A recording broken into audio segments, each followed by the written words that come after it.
Os quería comentar algo respecto a un signo clínico, que son la presencia de calcificaciones radiológicas, que el signo clínico sería único, pero obedecen a diversos motivos clínicos que son frecuentes relativamente en nuestra consulta. Me voy a limitar a hablar de aspectos referidos al tema o a patología autoinmune y a patología metabólica, porque en realidad el tema es bastante amplio. La calcificación cutánea la entendemos como calcinosis cutis, y esta calcificación cutánea, su clasificación y la manera en que la debemos entender, abarca la calcificación de cualquier parte blanda, porque como vais a ver tiene mecanismos patogénicos y patologías causales que van todas incluidas en el mismo grupo. Consiste en el depósito de unas sales que son insolubles, de calcio o de otros materiales en la piel, en vísceras, en vasos, en estructuras periarticulares, en estructuras musculares. Hay una que se clasifica como primaria, que es aquella que es primaria en el sentido de que no hay una lesión cutánea previa. Repito, las que son vasculares primarias es porque no había una patología vascular primaria. Las que son del bazo es porque no había una patología esplénica previa definida. La patología distrófica, que es la que nos va a interesar más porque clínicamente es la que vamos a encontrar en nuestra patología con más frecuencia, que es aquella calcificación, aquella metaplasia calcificante que ocurre en un tejido que ha sido dañado. ¿Y por qué ha sido dañado? Por un proceso inflamatorio, autoinmune o cristalina, porque ha sido dañado por un proceso tumoral, un crecimiento celular anómalo, pero también por traumatismos o intervenciones quirúrgicas. Y recordar que hay infecciones que también típicamente causaban la silatidosis, pues causaban lesiones calcificantes. Luego hablaremos de la metastásica, que pongo entre comillas porque metastásica no hace referencia realmente a tumor, sino metastásica es aquellas situaciones donde hay un trastorno metabólico con niveles plasmáticos elevados de calcio y fósforo o del producto calcio-fósforo. Y después estarían las idiopáticas, que realmente no conocemos. En la parte inferior vemos unas lesiones, unos cortes histológicos que, como veis, la imagen tiene mucho que ver. Esto es un CRES con calcificaciones nodulitos subcutáneos y estos son calcificaciones perivasculares. Realmente la manera en que se identifican histológicamente es muy parecido, solo que en diferentes órganos. Dentro del tema de las calcificaciones hablamos de osificación cuando esa calcificación evoluciona hasta un estadio de osificación. Es la formación de un hueso lamelar maduro en zonas que no estaban relacionadas con el tejido esquelético, donde sería habitual encontrar que se produce el fenómeno de calcificación. Desde los años 70 se definen unas condiciones que son comunes. Tiene que haber una célula precursora osteogénica, que es la que va a condicionar el mecanismo de osificación. Tiene que haber un ambiente favorable, tiene que haber ahí una estructura de iones y minerales que permita que se produzca esa calcificación, y debe haber algo que lo induce. En la cristalización debe haber un núcleo sobre el cual se va a producir la cristalización, o aquí se hablaría de las proteínas morfogenéticas óseas, de las cuales se va conociendo alguna y puede tener algún tema de interés cara al tratamiento. Y hablando de incidencia, pues la incidencia en la artroplastia, incluso con medidas de prevención, se sitúa en torno al 15-50%. En los lesionados medulares en torno al 20%, y esta frecuencia además causa limitación funcional articular en casi un 20% de los pacientes, y es causa de discapacidad después para la deambulación o el movimiento entre el 5 y el 10% de los pacientes. Clínicamente en todos estos procesos vamos a encontrar unos puntos comunes. Clínicamente hay una fase precoz, inflamatoria, que localmente puede haber dolor, tumefacción, incluso en casos más extensos fiebres, y que evoluciona rápidamente con una rigidez reductible y que paulatinamente, en la medida en que se provoca más contractura y anquilosis, esa fase precoz progresa hacia una limitación de la movilidad. El crecimiento o la osificación puede ser relativamente rápido y generar complicaciones de compromiso vascular o neurológico, y muy comúnmente va a impedir o dificultar el retorno venoso provocando un linfedema. A su vez, en esos casos ya establecidos, esa limitación de movilidad va a generar el desarrollo de úlceras por decúbito. El tema del laboratorio es muy poco útil, pero es fácil de conocer. La fosfatasa alcalina se eleva, a veces solo relativamente, no en términos absolutos, con la progresión de la osificación heterotópica. Y es útil en los casos de pacientes que hemos mandado a cirugía o que provienen de cirugías, porque va a ser un factor predictor de recidivas posteriores a la cirugía. En esa fase precoz hay algunos pacientes que elevan los reactantes de fase aguda y en orina podemos encontrar elevada la hidroxiprolina. Por supuesto, en la medida en que se relacione con patología de origen inicialmente muscular o a su vez sea causa de mucho daño muscular, las enzimas musculares también se van a ver alterados. Aquí vemos en la parte superior un nódulo calcificante en cuero cabelludo. Aquí en un paciente con esclerodermia la presencia de úlceras con calcificaciones distales asociadas a problemas isquémicos, y en otro paciente con esclerodermia la presencia de calcificaciones en los tendones palmares con la retracción y limitación de movilidad que veis en la radiografía inferior. Radiológicamente hablamos de cuadros de distrofia cutánea y aquí vemos las diversas morfologías que encontramos en patologías vasculares. Esta es una paciente nuestra, ¿vale?, que tiene calcificaciones vasculares asociadas a esclerodermia. Estos son un conocido paciente que hace ya muchos años que no vemos, con una dermatomiositis, que tiene estas masivas calcificaciones espectaculares en territorios musculares. Bueno, en el tema de la dermatomiositis, especialmente en la juvenil, esto se desarrolla en los primeros años de evolución del cuadro. La dermatomiositis juvenil afecta a no menos de la mitad de los pacientes y en el contexto de las dermatomiositis podría estar cercano a un tercio de los pacientes.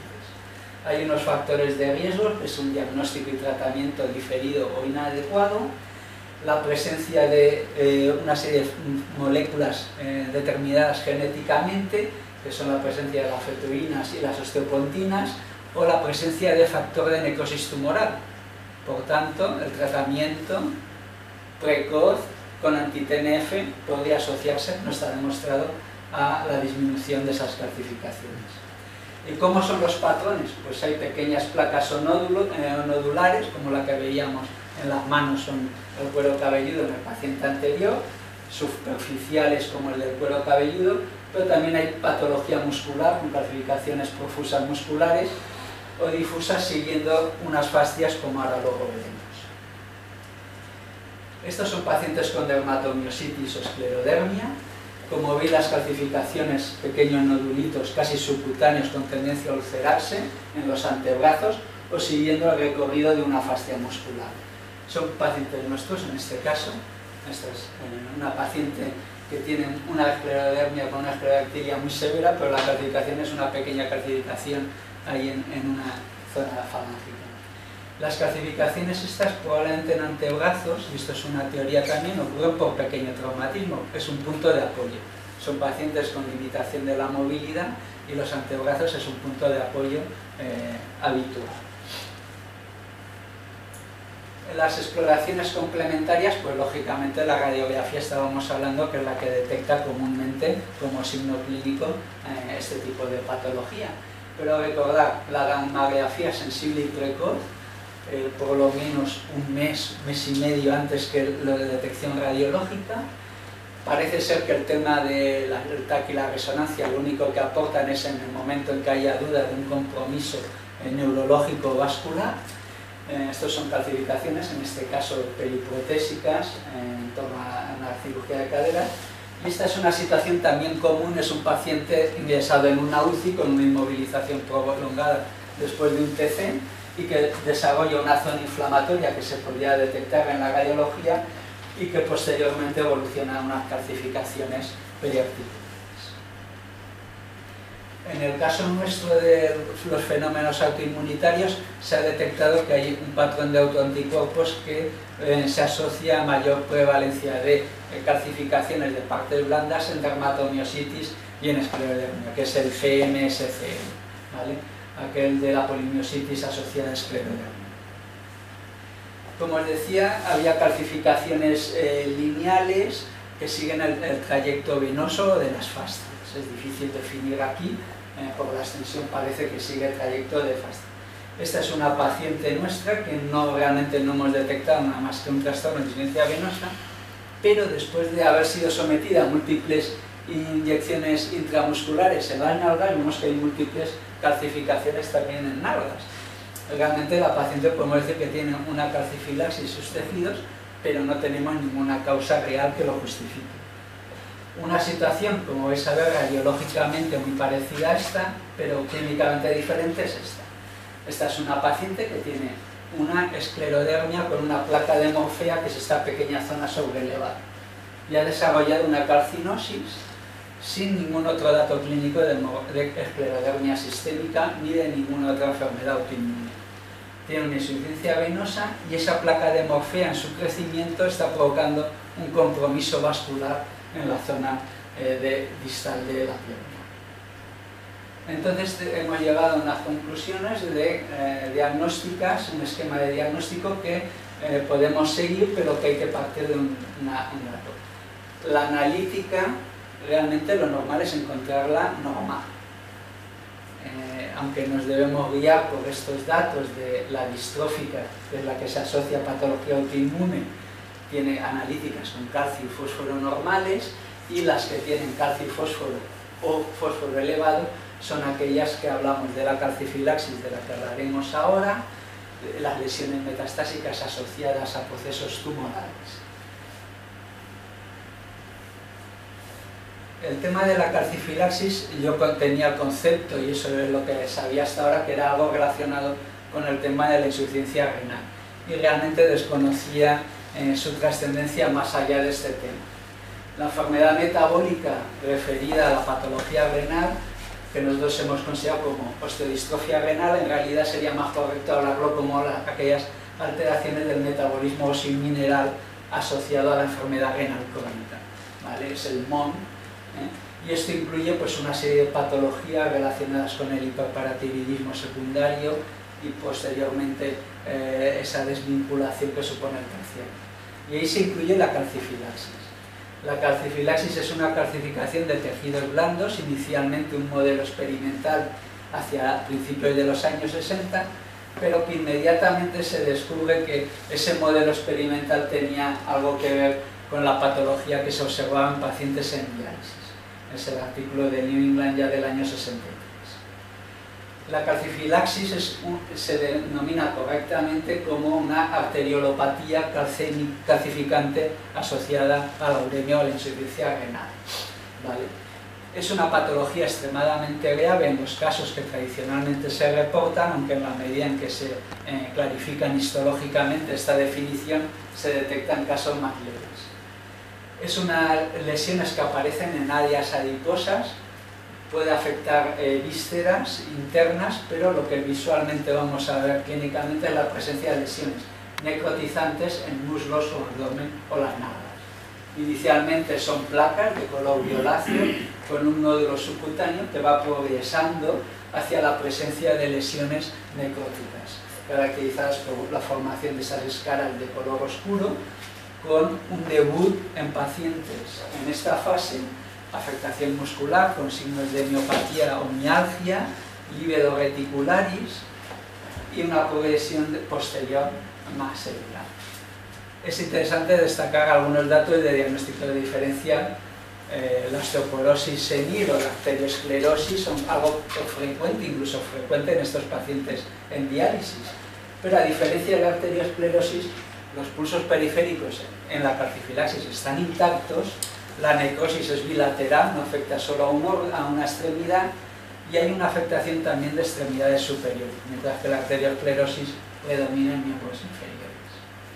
Aquí vemos unas fotografías que se recogen en la literatura. Vemos en la parte superior lesiones livedoides, formación de pequeñas ulceritas con nódulos que se ulceran, lesiones del tipo livedoide, zonas nodulares más o menos que se pueden palpar.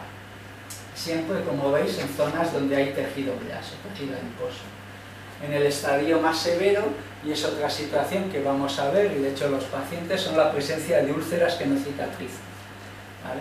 Estas son lesiones necróticas en pacientes lógicamente que evolucionan o precisan de un tratamiento quirúrgico de desbridamiento y de una atención en una unidad de quemados. Inicialmente podemos detectar nódulos como en el eritema nodoso, más o menos dolorosos, compactos, que van a tener una evolución necro, como vemos en las fotos. Pero bueno, lo que me ha llamado la atención, que yo realmente hasta ahora no sabía, es que la calcifilaxis no solo se asocia a patología renal, a insuficiencia renal.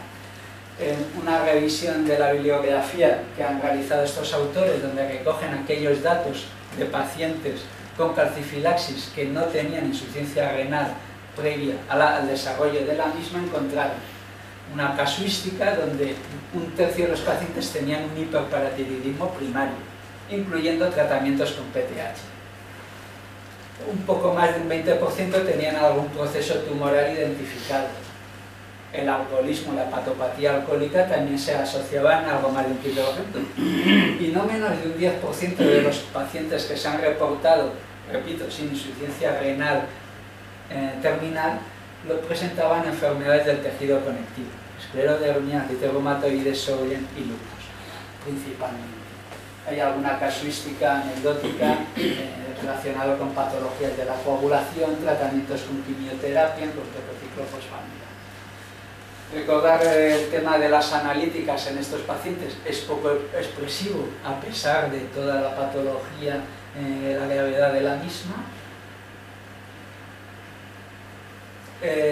Los factores de riesgo están relativamente bien definidos, tanto para los pacientes con insuficiencia renal como los que tienen patología autoinmune, las mujeres, la obesidad, hipoalbuminemia, situaciones de hipercoagulabilidad, incluyendo los antifosfolípidos, y una serie de tratamientos entre los cuales se incluirían, como decíamos, las PTH, pero también los análogos de la vitamina D. ¿Vale?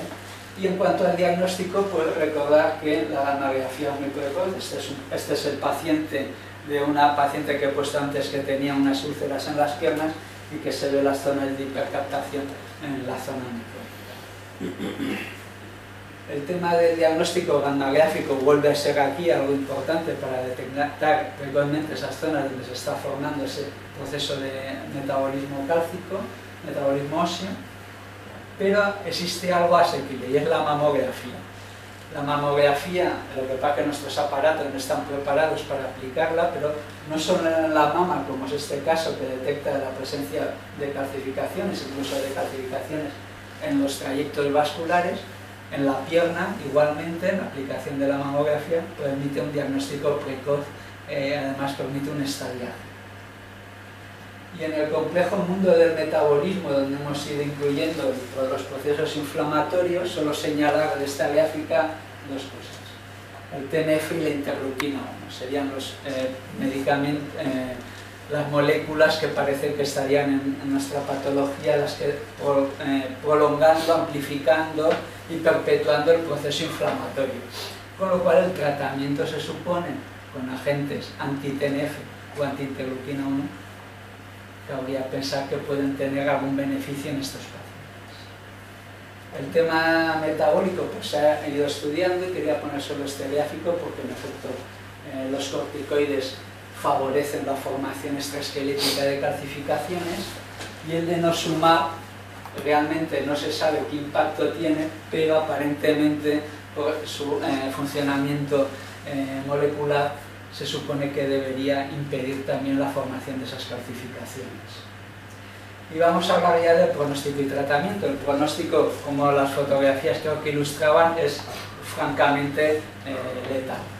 La patología está descrita a mortalidades superiores al 50%, incluso en algunas series más modernas. Cuando aparecen úlceras la mortalidad se acerca al 80%. La supervivencia en torno al 50% en varias de las casuísticas. Parece ser que el tema de la cirugía de paratiroides mejora el manejo clínico, pero no la supervivencia más allá de un año. Está claro que el desbridamiento quirúrgico con una técnica de las que se usan en unidades de quemado, no un desbridamiento quirúrgico normal, sí que mejora el manejo de los pacientes.